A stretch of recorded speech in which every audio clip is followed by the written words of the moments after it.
Halangang good afternoon. Siyempre, baga pa. So, ito mga ka-idol hindi ko na mapapabay mga idol. Wala na tayo masabi. So, let's go. Umpisa na natin to. Pakainit. Let's go.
Sa pinakabagong episode ng Team Pausbong. And it's your boy, Kigi. Kasama ko ngayon si Kuya Win Castro, si Kuya Bok, at syempre si Kuya Rancib. So, ang kasamang co-host natin ngayon. Grabe, ang layo ng dinayo natin dito pa sa Tagaytay. Si Sir Melo. Sir Melo, pakilala po kayo sa mga followers namin. Good morning sa inyo at welcome Team Pausbong. Ako nga pala si Melo Zarco, tiga Taguig. Welcome sa panibagong episode ng Team Pausbong! For today's vlog, medyo nilalamig kami ng bonggang-bongga. Sobra Tagaytay ba naman Parang Daphne, ikaw na magkwento, ba't ang lamig? So ayan na mga ka-idol. So kaya malamig dahil dito lang naman tayo sa Tagaytay mga ka-idol. At syempre, bago natin ito umpisahan, huwag kayong magsawa. Syempre, papakilala ko yung mga kasama natin. Team Pausbong. Pero bago ang lahat, shoutout muna sa kasama namin na hindi nakasama. Kay Yams TV. At syempre, uunahan ko na. Ako nga pala si Kuya Bok sa YouTube channel. Dapli Dokila sa ating Facebook. Yan, at susunod si... Ayan, si Rancy Vlog po sa Facebook natin at Rancy Vlog 2.0 sa YouTube channel. Yeah, it's your boy, Kigi. Ang Facebook account natin is Kigi and dalawang account natin sa Facebook. So, huwag kayong malilito pero ako lang at ako pa rin yan. And sa YouTube natin, it's Kigi TV. Yeah, ako muna. Win Castro TV, Team Pausbong TV at Manong Win. Di ba? Team Pausbong. Ang dami. Alam mo, sa panahon ngayon, kailangan may bala kang marami. Pero yung dalawa doon, demonetize. That's life. Yan. Siyempre, ang co-host natin ngayon dito sa pinuntahan natin, dinayo natin dito sa napakalamig na lugar. Dito sa Tagaytay, para tayo nasa Baguio. Oo nga Naalala mo Kuya Win? No, Dap, parang nasa Baguio itong Baguio Fence Sila sanay na Oo, sila Sir Melo, parang sanay na kayo dito sir sa farm nyo. Oo, weather dito talagang unpredictable. Minsan Sir Mel, mainit. pakilala po kayo sa... Ako nga po pala si Melo Zarco ng MBZ Game Farm. Ang location po namin is Amuyong, kay Titing Gatres, Cavite City, Alfonso. Ayun. Sir, sino pala yung kasama natin ngayon? Ako pala si Rami, ang Rami Villaras, yung taga-alaga ni Sir Melo dito sa sa mga season niya, saka nag-handler na rin. Grabe guys. Sir Melo, nakita ko kasi dito sa farm nyo, parang mga imported yung mga itsura ng mga manok dito na nakatali. Pero sabi nyo, mga locally breed lang talaga to dito. Local lang sila. Local lang sila. Siguro medyo tayo sa pag-aalaga kasi hanggat maaari, alam naman natin na mahal lahat ng bilihin. So dapat ayusin na natin ang pag-aalaga para hindi na sayang lahat. Ang pagod, gastos, sa lahat-lahat na. So lumabas naman, naging maganda, naging productive, gumanda naman ang production natin. So awa ng Diyos, magaganda lumabas. So sir, kasi napansin ko pagka sa farm, minsan may struggle meron nagiging problema sa isang farm na ganito.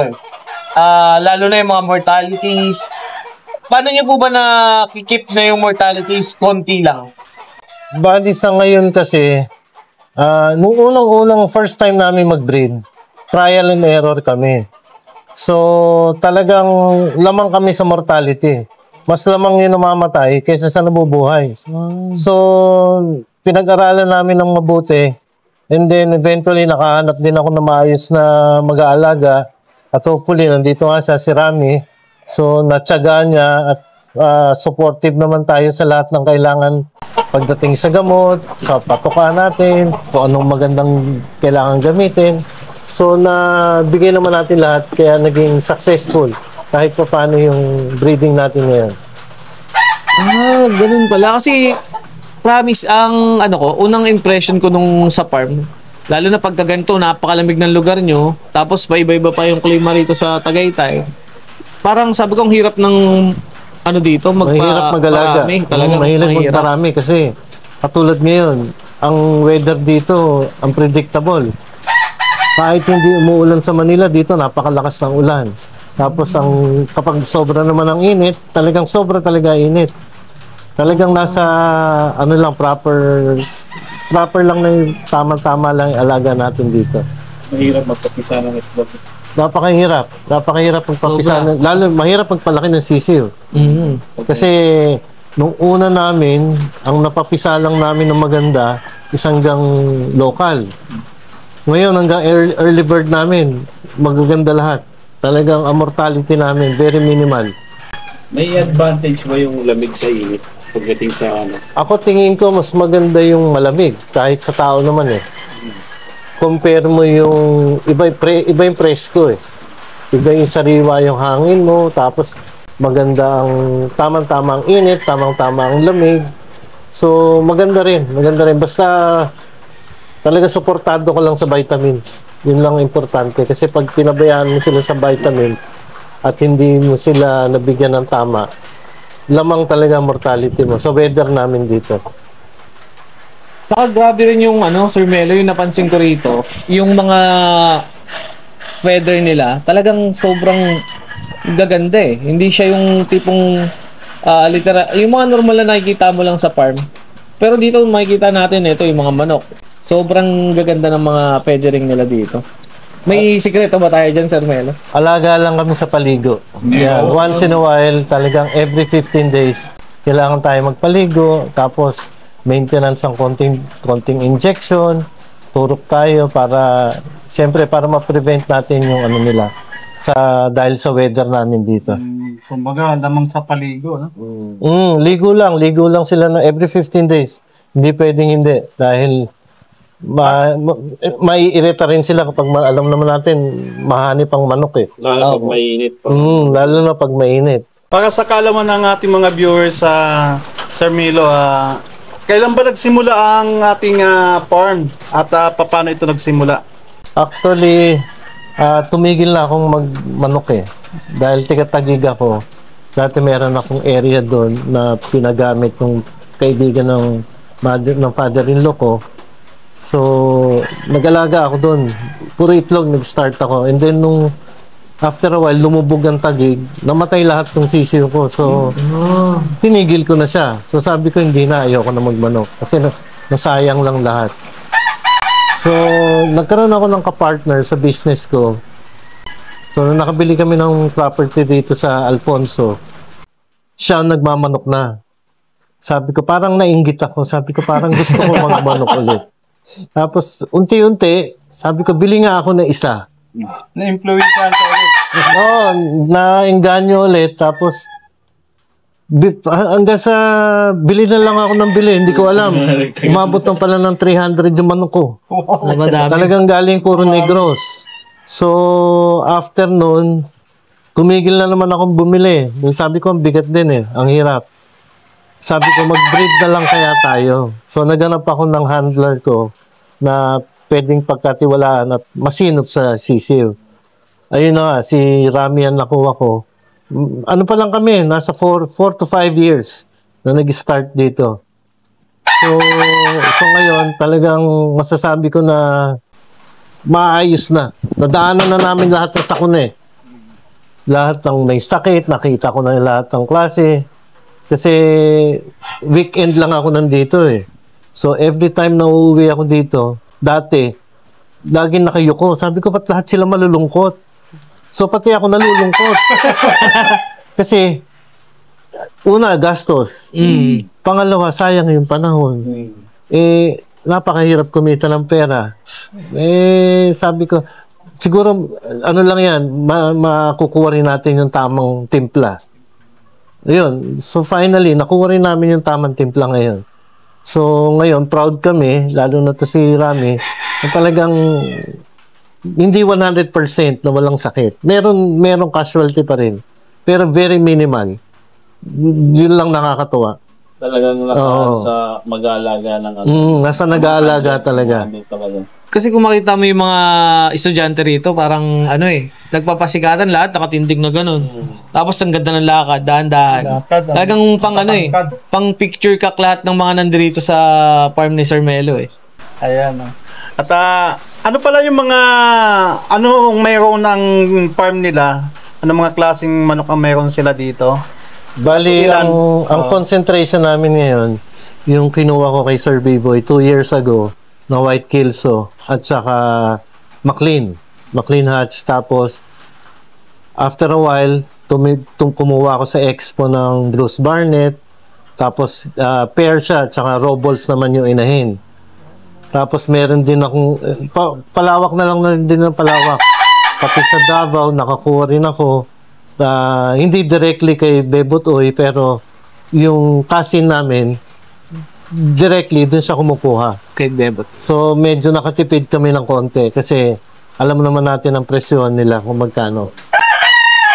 Itong mga bagong cording nyo po, mga stag, anong mga ilang linyadang meron yan? Ang nandito sa early bird namin, ang crosses namin dyan, McLean sa Gilmore, tapos Boston sa Sweater. Tapos ano pa ba yung marami? Hindi ko nakabisado McLean Boston din. McLean Boston. Sweater Boston. Sweater Boston. Tapos mga Golden Boy sa Gilmore.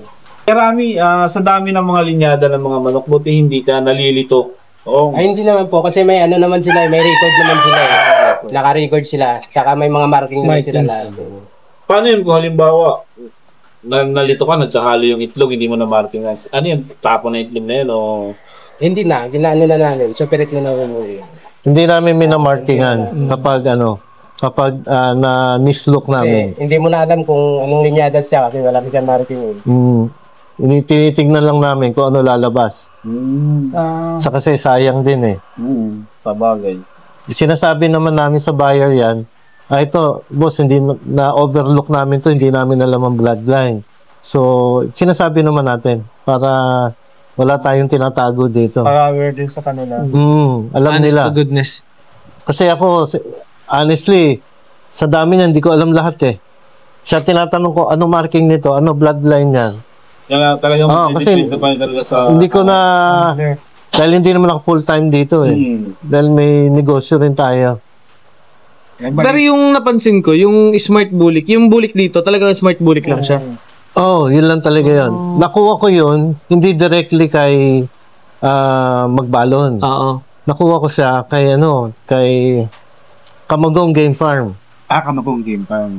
Si Camagong Game Farm, sa kanya ako madalas kumuha kasi tiga doon lang din sa lugar namin.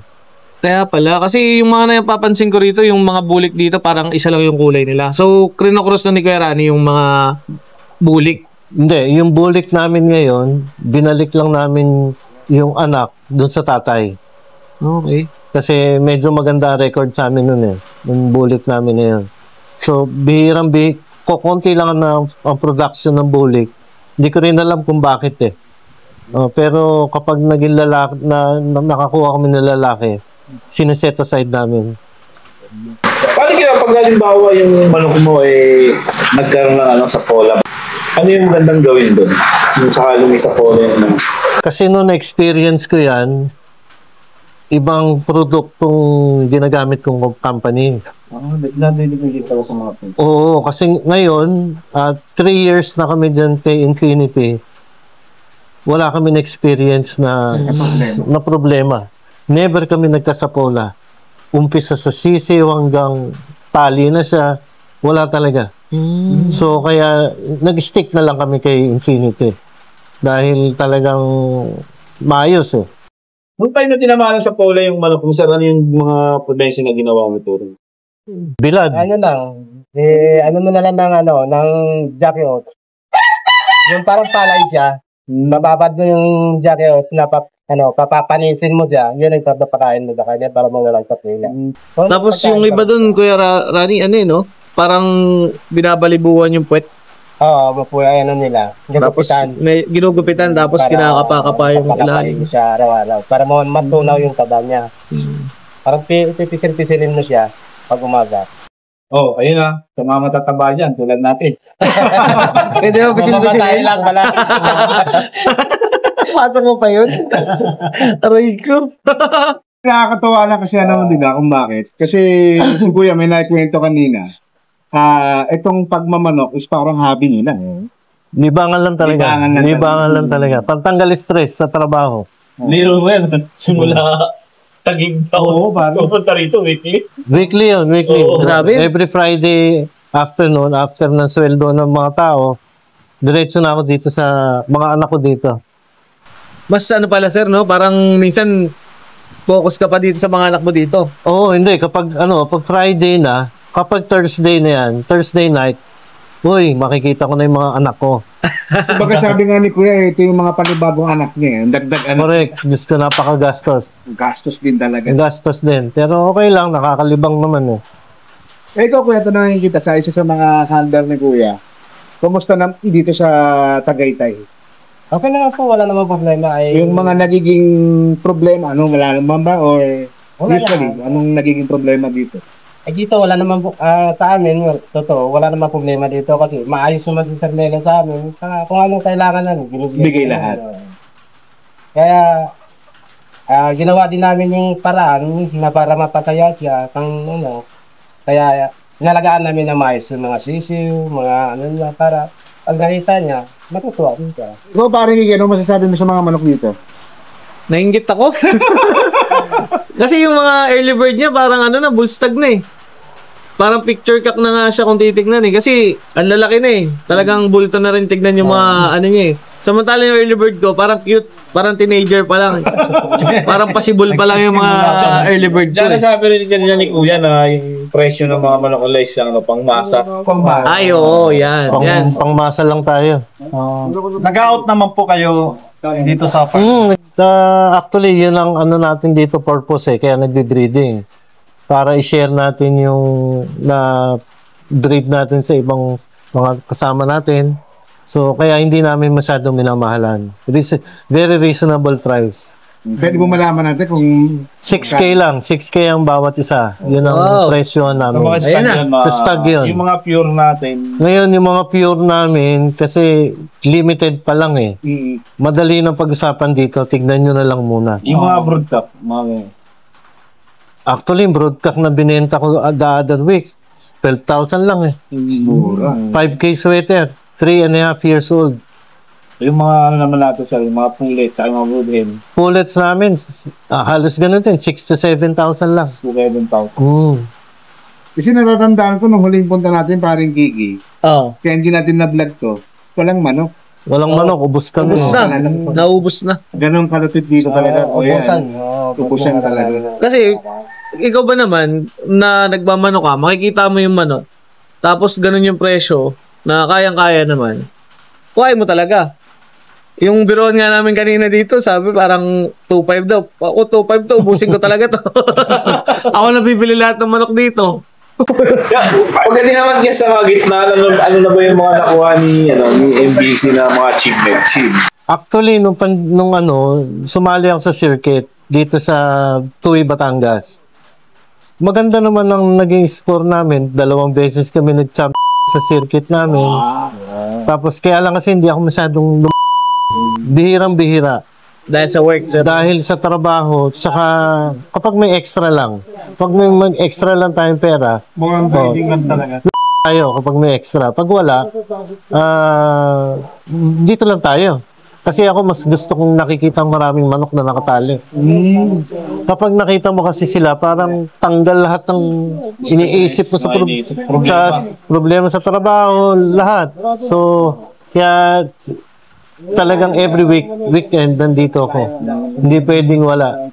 Tapos pagdating naman sa conditioning, si Kuya Rami. Hindi ko na siya pinakikialaman. Siya pa rin yung... Basta titignan ko na lang yung galaw. Rami, siyempre magsasuggest ako ng iba. Baka pwede mong gawang ganito.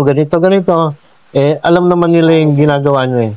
Saka nakikita ko naman na maayos. Kaya Rami naman, pagdating naman sa conditioning, siyempre, kasi anti-post mo, dumating sa ganyan. Paano nyo piniprepare yung mga manok pagkadating yung sa gitnaan? Bago pa lang magitnaan? Bago pa lang nagpupurga muna kami, tapos papaligo, magtuturok. Tapos, pag umaga, sa scratch sila, pag sa gabi, magpapailaw-ilaw lang, papalakad. Siyempre. Ano yun? Force ano yun? Ilang days yung pa ulit-ulit? Bali mga hanggang sa 21 days kami. Kasi hindi kami bumababa ng 21 days sa conditioning. Para sigurado. Minsan nga, mas mahaba pa eh. 21 days talaga. 21 days. Minsan mas mahaba pa. Sir, may tatanong ako. Kasi halos lahat ng mga profesyon dito sa Pilipinas, like, meron ako nakita, teacher, mga engineer, mga talagang magaganda yung mga kartada ng Oo. Pero, kayo sir, ano po ba yung, para sa akin kasi mahiwaga eh, yung pagkahilig. Bakit kaya? Meron kayang explanation ko dyan, sir? Yung tipong pagod ka, tapos makikita mo yung estudyante mo, nawawala yung pagod mo. Ewan ko eh, nahilig na lang din ako talaga eh. Dahil yung bayo ko kasi dati, siya parang nag-ano sa akin. Sabi niya, Kuya, gusto mo magmanok? Sabi ko, sige, subukan natin. So, trinayin namin. After nun, Nag-enjoy na kayo. natuwa na ako. Pag uwi namin ng bahay, bumili na ako sa bayong. tawa misis ko. Sabi niya, ano yung dala mo? Sabi ko, wala, natutuwa ako dito eh. Isa lang. Susunod. Doon pa sa Taguig yan? Sa Taguig pa yan. Tapos, halos tinitignan ko yung mga kapitbahay ko doon. Sino na, mga nagmamanok, tinitignan ko. Pag nakursunadahan ko, kunin ko na ho, lahatan yan. Mga classmate mo doon. Yung mga classmate natin. So yun, hanggang sa nagtuloy-tuloy na. Tapos nakakuha pa kami ng location na maganda rito. Kaya sabi ko, dito maganda magmanok. Hindi lang sa manok, pati sa owner, masaya. Hindi. Talaga napakasarap dito sa lugar namin. Lamig eh. Sobrang lamig talaga. Sobrang lamig. Ngayon, na-tiyempo pa kayo na umuulan. Talagang Sobrang lamig eh. malamig talaga. Ngayon kuya, yung mga nakatali mo, mga ilang peraso po yung in-out mo ngayon? Bali, ang early bird namin, na-produce lang namin is 50. Tapos, ang local, wala kami na-produce. National namin is nasa 100 plus. Ang late born namin, 100 plus din. So, paunahan na lang talaga sila, no? Yung late born namin, more on ang bloodline na na-produce namin is White Kilso. Tapos, yung Mel Sims ni galing Davao. At saka yung Bruce Barnett. Halos 3 bloodline lang yung na swertehan namin. Ano nga pala kasi, sir, alam naman natin lahat, isa sa mga viewers natin na talagang nagsisimula pala kami talaga sa pagmamanok. Kaya baka pwede namang mabigyan mo kami ng simpleng tips. Kasi nga, sabi mo, dumaan ka talaga sa hirap din sa umpisa ng pagmamanok. Talagang trial and error talaga. So, baka meron kayong magandang maibigay sa tip sa aming Team Pausbong at sa iba pang mga nagsisimula sa pagmamanok.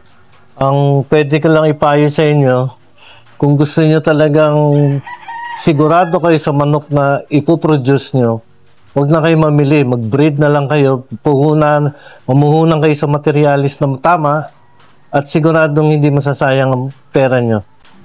Hindi biro ang pagmamanok. Mabigat din talaga. Napakabigat. Huwag mo na isipin. Kasi pag inisip mo, hindi ka na tutuloy eh. Pero maganda lang nun, katulad mo, hobby mo lang talaga itong pagmamanok kuya, kita mo naman yung resulta. Maganda. Every Maganda. Friday, Stress reliever di ba? Nawawala yung stress mo. Pag pumunta ka, pag park mo pa lang sa labas, pagpasok mo dito talagang mula na lang sabihin mo, kape? Kape, tapos nandito ka na. Napakasarap dito sa lugar namin. Sa mga magtatanong natin mga viewers, ano ba pala yung mga number o saan sila makukontak? Ipopost na lang mamaya ni KJ. Ipopost na lang niya. Tawag lang kayo. Huwag kayong mag-alala, napakadali kong kausap. Tapos saan yung exact location nila, sir? Yung address? Ang location namin is Amuyong, kay Titing Gatri, Alfonso, Cavite. Ayun. So guys, kung gusto nyong mag-avail ng mga manok dito galing sa MDC Game Farm, napakadali lang. Kontakin nyo lang tong phone number sa screen. At syempre, kung gusto nyong dumirekta, syempre, dapat kausapin nyo muna Sir Melo. Appointment muna sila, sir, no? Every Saturday lang kung pwede. Kasi talagang yun lang ang araw ng pasyal ko dito sa farm. Alright. So yun, magpa-appointment kayo kay Sir Melo and then, pwede na kayong pumunta rito. At makikita nyo yung mga magagandang estudyante rito sa MDC Game Farm. At syempre, ang Team Pausbong, may pakana rin tayo. Syempre, nagbebenta rin tayo ng mga incubator at mga galvanized cage, no? Yeah. At syempre, meron din tayong mga lambat. Lalo ngayon, breeding season na. Lapit na. So, magkita-kita tayo. Katulad ngayon, nag-deliver tayo ng dalawa, tatlong incubator. Hindi, nag-deliver tayo ng galvanized cage. So, pagka-deliver, diretso interview na. So, gano'n ang nangyari. Pag umorder kayo at gusto nyo ma-showcase ang mga farm nyo, so, order na kayo sa Team Pausbong o sa COY Pollinate, yan. Galvanized. So, yan, abangan nyo pala sa darating na August. May fiesta po tayo, ha? At December. Yan, sa December. Pitmaster naman nila, Boss AA. Di, bago pa lang mag-December, mayroon pa San Pablo, hindi pa natin alam kung kailan. Oo nga pala. Magkakadikit, ha? Sa October, meron din tayo. Sa Cebu naman. Cebu pala, sa Cebu yan. Ito naman ako sa'yo, kuya. Pagdating ba ng panahon, pahabol na question, baka makita ka rin namin sa mga expo, magbibenta na rin kayo. Hindi naman. Hindi ko lang alam, hindi ko rin masabi. Pero malay mo, pagdating ng panahon siya. Lumaki ang production. Kasi balita ko, yun ang napag-usapan natin kanina, talagang ubusan talaga ang mga manok mo dito talaga. Dami pumupunta ko yan. Marami rin silang nagtitiwala at magaganda naman ang nagiging resulta kaya sila bumabalik. Shoutout nga pala sa mga followers ko nga pala na Seaman na minsan di ko nakakalimutan ko kasi mga pangalan nila, yung mga napupuntahan ko rin eh. So, nagpapa-shoutout si Kuya Bong na siya, nakalimutan ko yung yung position niya sa barko. So, marami daw sila na nanonood sa Team Pausbong. Shoutout sa inyo, guys. Proud na proud kami sa inyo sa mga marino.